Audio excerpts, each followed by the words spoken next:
Hello and welcome to the Testing Peers podcast. Today we're going to be talking about retrospectives and our experiences that we've had with them, good and bad. Tonight I have the full Monty. I have Chris. Hello. Simon. Hello. Russell. Hello. And myself. The Testing Peers podcast is kindly sponsored by Saffron QA. Saffron QA is a provider of recruitment and consultancy services exclusively for the software testing community. More details can be found in the show notes. So, Chris, what are we going to talk about first before we get to the topic? Well, I was thinking about the past and how it seems to inspire a lot of music. Now, I don't know if you've ever heard of the song Looking Back Over My Shoulder. No. Oh. Yep. Don't sing it, Chris. See, it's a great song. There are actually a lot of songs that focus on nostalgia. And while I don't want to focus on songs, it was just my little intro. I was wondering if you've ever had anything in your life that was like a big thing that happened to you, maybe only in your mind, that sometimes comes back and haunts you when you're trying to go to sleep or something. Like something that you did that maybe you're embarrassed about, or that it became life altering, like almost like an aha moment. And we're not talking about like testing it at this point. That will come. Maybe there's something finally worked something out. I mean, the day I discovered that the clothing brand was Tommy Hilfiger, not Tommy Hilfiger, all of a sudden nobody laughed at me. That was quite a big moment for me as a teenager. But I wondered, just looking back, if there was anything that you particularly found, so like a profound moment that just grabbed you and changed your opinions on things. I can give you an example of the same sort of misunderstanding of language. I was a kid of probably about 15 or 16 and singing a song loudly on a long journey abroad with my family, and my sister sat next to me. And it was about Achy Breaky Heart. And this is how northern I am, I guess. I always thought the lyrics were my eggy bready heart. And so I sang this full pelt in the back of a car driving along, and my sister just burst out absolutely bawling around, laughing her head off. And I couldn't understand why until she spent the next 10 minutes after she regained her sense of calm, explaining to me that I got the lyrics wrong. And I had been singing that song quite loudly for quite a few years. And I was quite old at the time, relatively speaking. So that had reinvigorated my life, and it meant that now I sing the song lyrics correctly, but every time I hear it, I kind of laugh at myself. So I guess I've learned a lesson, which is I'm terrible at listening at lyrics of songs, and that not to worry about what people think and just enjoy it. Good life lesson. Yeah, it was good. I can probably regale quite a few examples of misheard song lyrics as well that in my life. One thing, when I was very little and learning how to speak, I couldn't say hospital. I used to say hostipal for many years, and so I struggled with that. Yeah, my sister would ridicule me, and eventually I could say it. But it did haunt me for a bit. We're obviously anchoring each other on language examples, because I can think of a couple really. That the first one, I remember being very little, so like 4 or 5. I was in Clacton-on-Sea on holiday. I got in my head that the pier was called the Pioneer, and I just kept calling it the Pioneer, and it wasn't until my gran corrected me in fits of hysterics that it was a pier, not a pioneer. You know, it's those kind of moments where you realise you then learn that word and you never get it wrong again. I still sung those lyrics wrong every time, just for the fun of it. And the song lyrics thing reminds me of the Peter Kay live at the Blackpool Tower, where he does the sketch with all the misheard lyrics. Lyrics. It's hilarious. I'm sure that there's many song lyrics that I've got wrong as well, but I can't think of any off the top of my head. Clothes brandings, Nike was one that I used to frequently get wrong and get laughed at by friends for saying the wrong one, as all teenagers get mocked for things like that. Yeah, I can't think of a single aha moment, as you suggest, Chris. So, well, there's other things though, isn't there? Like, I mean, when I was younger, I had no concept of saving money. Like, I felt like almost without thinking, I thought once money was in my account, that was it was there to be spent before suddenly it wasn't there. Burning a hole in your pocket. You know, I'd get paid and I knew I had to put petrol in my car, and I knew I had to buy a certain amount of food to try and survive. But it could be 2 or 3 days and I pretty much spent everything, having paid bills and what have you. Obviously, very sensible first. I sometimes didn't pay my bills first. So I got in some various elements of hot water as a result of not doing those things. And actually the sort of aha moment was when my now wife just said, have you thought about doing a budget? And I avoided those things because, quite frankly, the thought of looking at my bank account and my outgoings and other things like that horrified me. And I was happy that I was even able to continue to exist and feed myself and have a roof over my head and just kind of not look at the bank account and just sort of hope that things would be all right, like, head buried in the sand sort of thing. And actually doing a budget remarkably got me to the point where I'd had to chop up credit cards and I had to phone in sick from work because I couldn't afford the petrol in my car to get there, to the point where I was able to get a mortgage. Like, that's quite a nice turnaround. And that's because of simple money matters things and eventually being able to earn more money. But certainly I didn't care until I'd done budgets and didn't really feel any self-worth along those lines. So that was quite a big thing for me. And that was because of a very influential person in my life slapping me about a bit metaphorically. She didn't actually hurt me. She berated me and told me I was being stupid. Don't get me wrong. And she was right. Are we done? Have we looked back enough? Would we like to actually be sensible? And look back on how we might look back properly look back properly and actually practically in a way that's actually useful. Perhaps our esteemed agilist Russell Craxford would like to just inform us what his experiences or his expectations of where retrospective actually is. Just what one is, Russell. Oh, that's a very, very good high-level question, to be honest with you. I've never really thought of it from that perspective. Usually in the agile sense, it's about reflecting back on the activities that have just been undertaken. Probably in Scrum, it would be a sprint, but it could just be any sort of form of reflection over a period of time box, generally done as a team in order to kind of reflect. It generally has certain rules within it. They may not be spoken rules, but you're generally not belittling people, you're generally not bullying people, you're generally talking about the things in which you can add value to, rather than the company need to sack the CTO. That sort of thing doesn't help constructively do anything. It's without outside of the team's powers. So you look at what you can do as individuals to help enable that team. And generally, as I said, you're looking at the team versus individuals. It's not Dave did a bad job, Dave did a great job. Sometimes you do give kudos. You just reflect, and ultimately you come away with the list of changes or actions or activities that you either want to do the same or do differently. Yeah, I think for me the key part with the retrospective is the actionable items that you come out with that you can change as part of the inspect and adapt process. I've done retrospectives, I'd say, when all that's come out of it is kudos, pats on the back and things. And sometimes it depends on the team and where they are in their journey, that some sprints like that can actually be quite valuable, because sometimes you feel like all you're doing is picking on everything.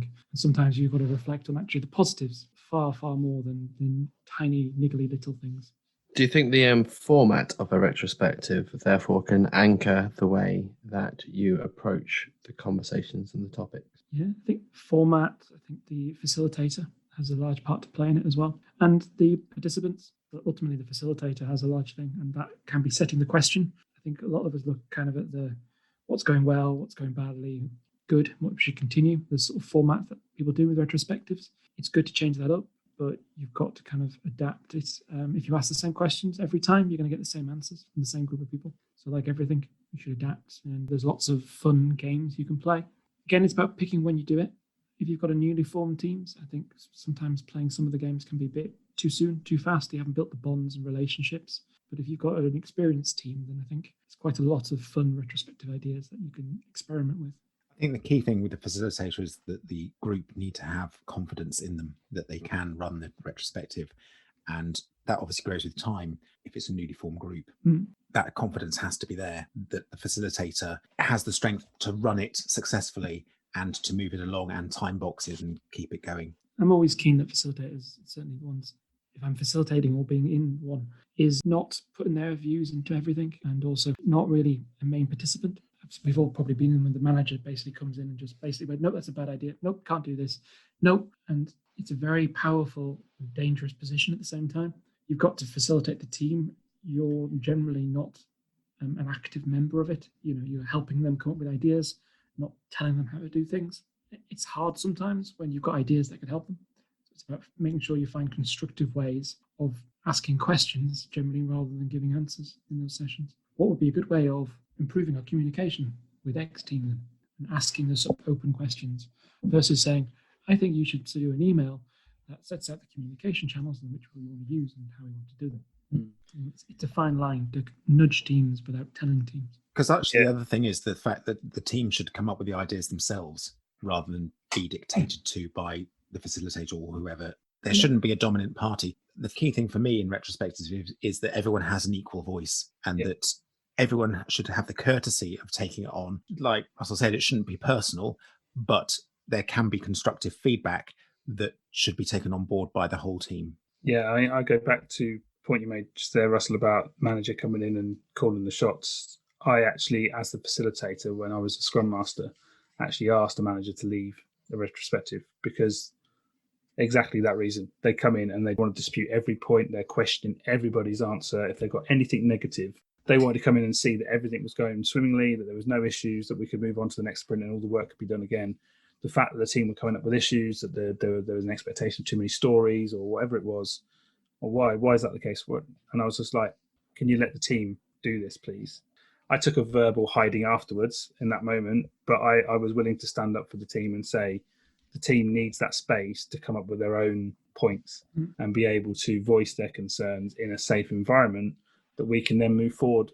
And if there's concerns, it doesn't necessarily mean they have to go to the manager afterwards. The concerns can stay within the team and be resolved within that team as part of the retrospective outcomes. They don't have to then be escalated up. And that sometimes for me is one of the hard parts of making Agile and Scrum and the retrospective process work, is there's an expectation that you're going to come out of that retrospective with a list of outputs that somebody else can review. And I sometimes feel that needs to stay within that team, that they're working on it themselves to move themselves forward.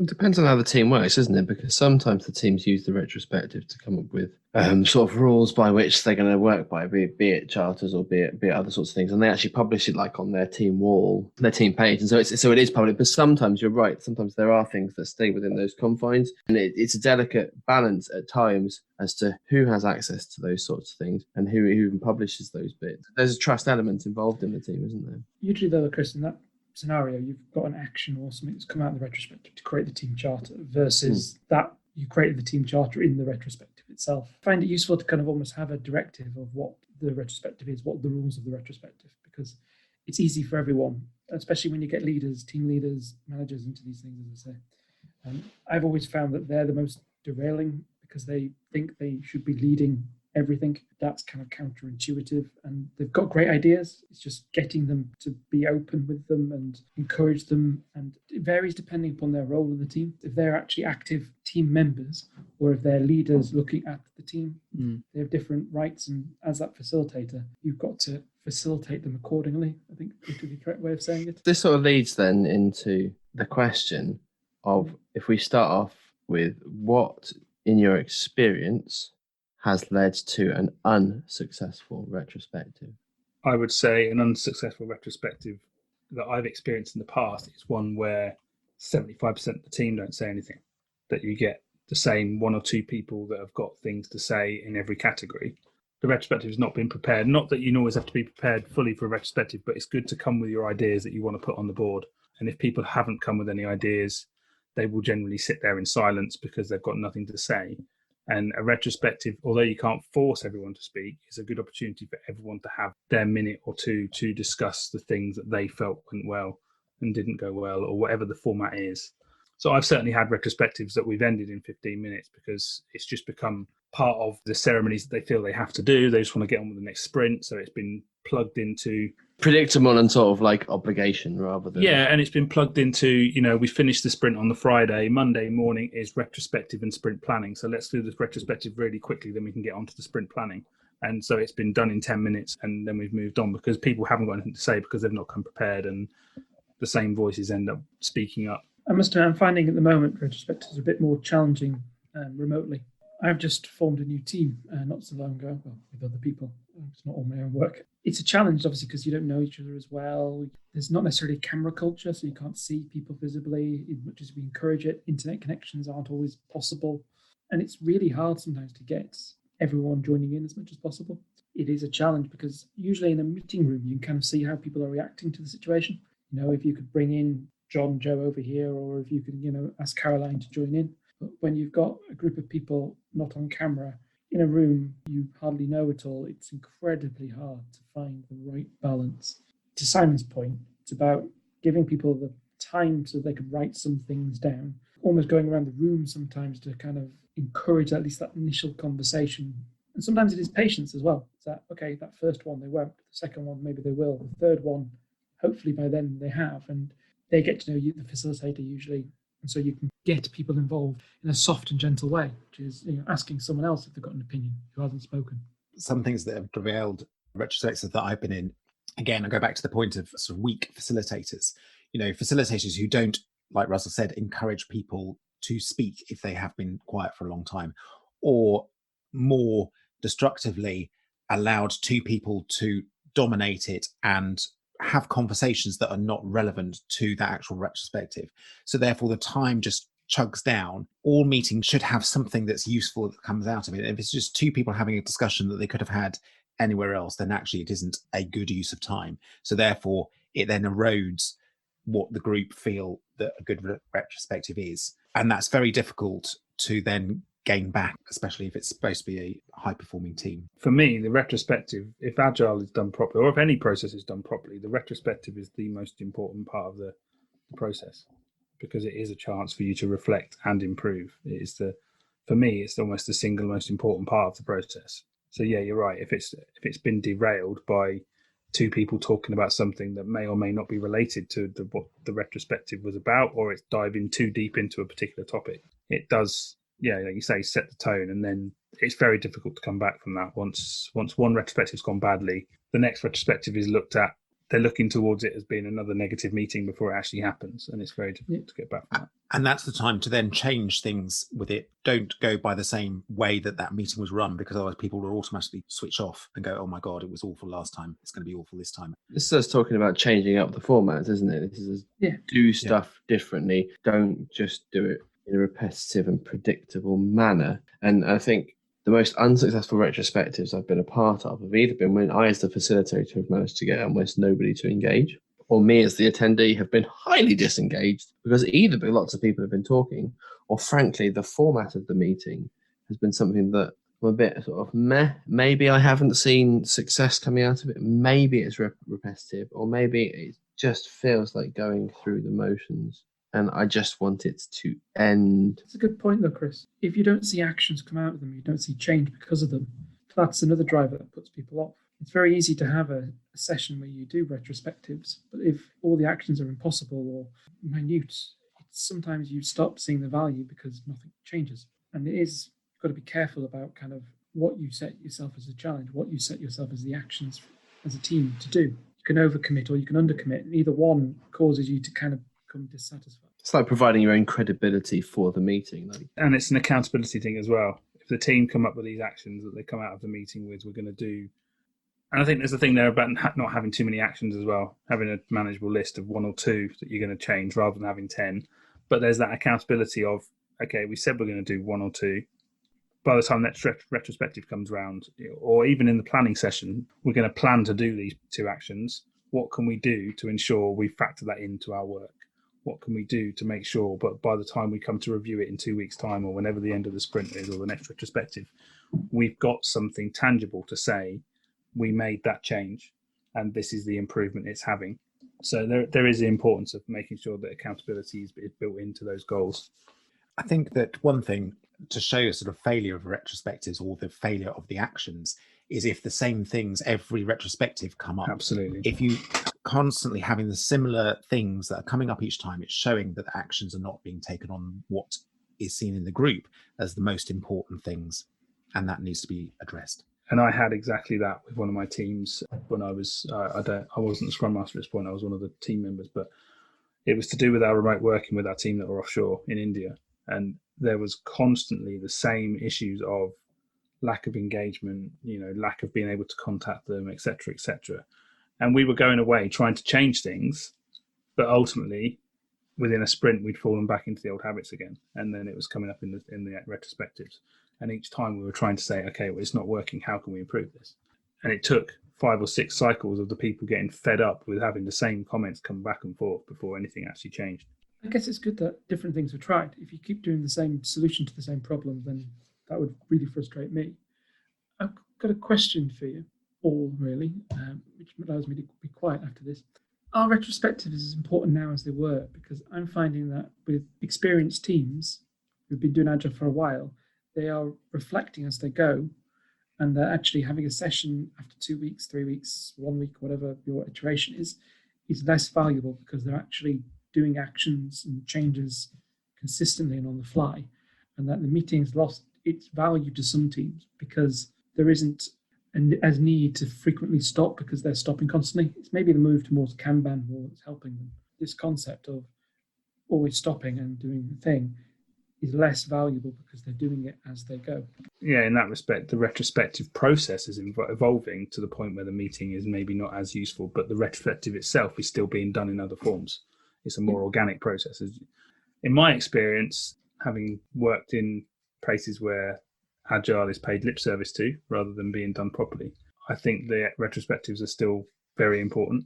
I can't speak for highly agile teams. I've not been in one. So, but from my perspective, I still see the value. Others may not. I still think there's definitely a feeling that the retrospective is the fluffy meeting where people talk about feelings and process, and it's not about the actual work, and people care more about the work. And that's sometimes a difficult mindset to get the team to switch, to realize that if we improve the processes, then more things will happen. The team will work better together, etc., etc. You're probably in trouble if that's the mindset, I imagine. But the point with a specific meeting for a retrospective, rather than just doing them, is that most of what we've been talking about as a sort of an agile thing has been out of the Scrum guide, the ceremonies that we do. And actually, to be truly agile doesn't require a single ceremony. It's all about the mindset. So it's all about being ready, being adaptable. Yes, we're constantly inspecting and adapting and changing, which is actually on the Scrum guide, I think. If you're naturally being retrospective, then sure, don't have a meeting. As a team, you've said this isn't actually useful for us because we're already doing those sorts of things. And it's the same with like the stand-up format. It doesn't have to be a daily update meeting. It can be something that's useful for the team. And the same with planning and stuff. Like if it becomes natural for you to work in that way, you become like hyper agile, if you like, or whatever. I've never seen it, but I've heard great things. I aspire to those in the teams with which I work.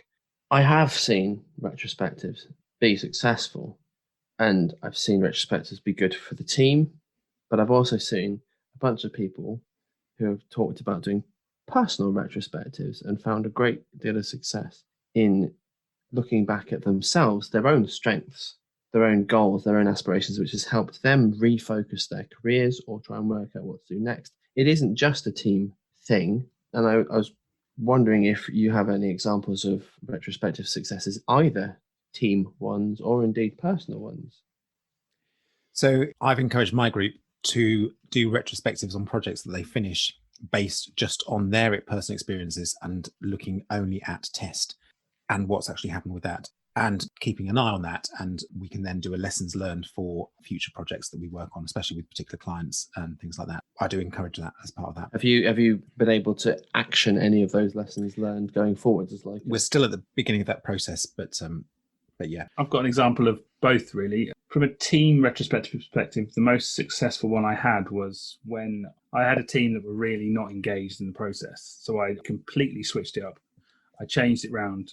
And what I did was, as an icebreaker, in the first 5 minutes of the meeting, I gave everyone a blank piece of paper and I said, you've got 5 minutes, draw me a picture of how this sprint made you feel.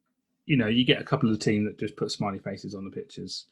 Others that actually drew things about how they felt trapped in this particular world because they were the way they were working. And then it enabled them, they'd express themselves in the picture. They were then able to articulate that. And we were able to have the discussion about how we can move forward from that. And then when we moved on to the main part of the retrospective, instead of doing the usual what went well, what didn't go well, what can we improve, what should we stop, etc., we did what's called the Goldilocks and the Three Bears retrospective, which is basically a timeline retrospective where you draw out a timeline of the project or the sprint. I think it was a full project retrospective at this point.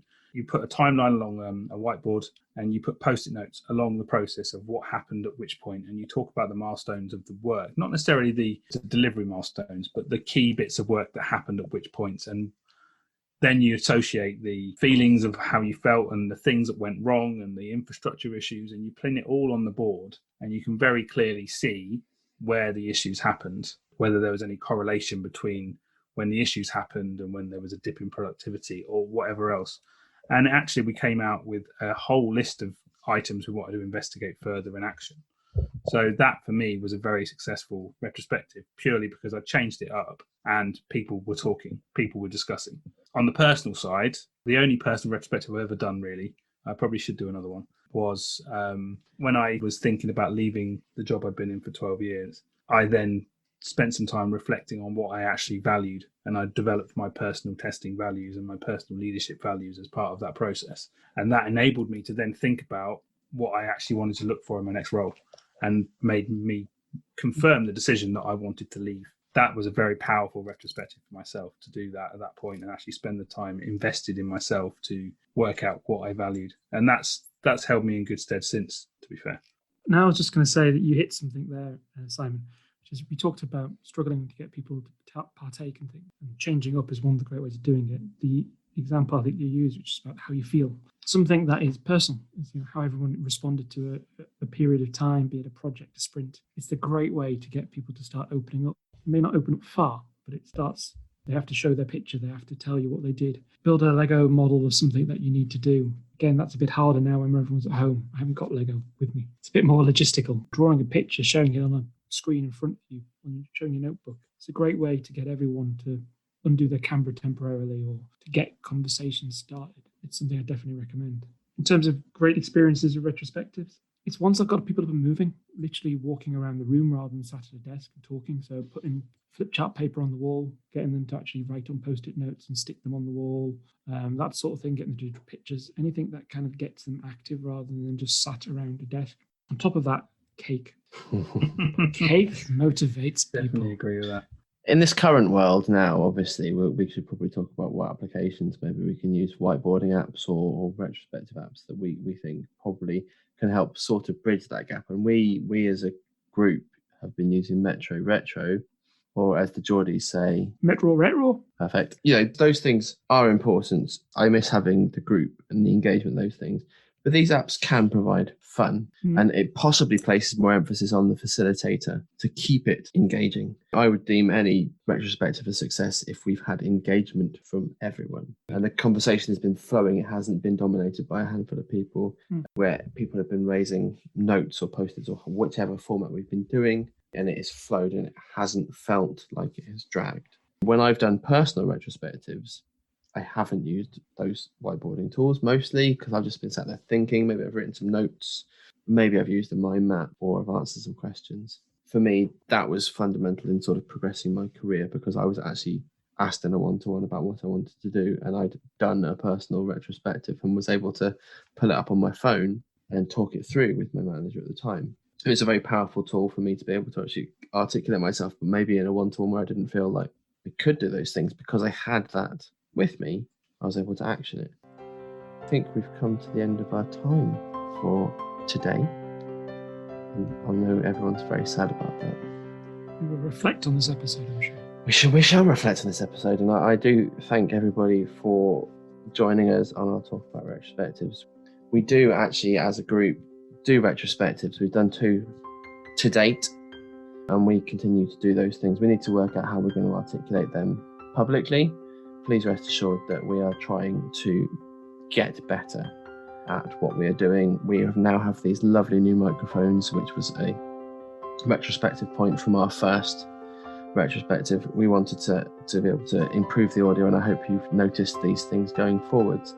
And on that note, there is a special thank you to Saffron QA for supporting us, and also to our patrons. And if you do want to support us on Patreon, please do visit patreon.com/testingpeers. And if you want to engage with us, talk more about retrospectives or anything to do with the pod, perhaps if you found a hilarious quote that somebody said, then do reach out to us on LinkedIn or Twitter. And if I actually pull my finger out, our Instagram, search for Testing Peers. You will find us there. We will endeavour to get back to you. We also have an email address, ContactUs@testingpeers.com, on the website testingpeers.com. We're kind of trying to be everywhere. Please get in touch. Please listen, rate, subscribe, share with your friends. Thank you so much for listening. We'll see you again soon. For now, it's goodbye from the Testing Peers. Goodbye.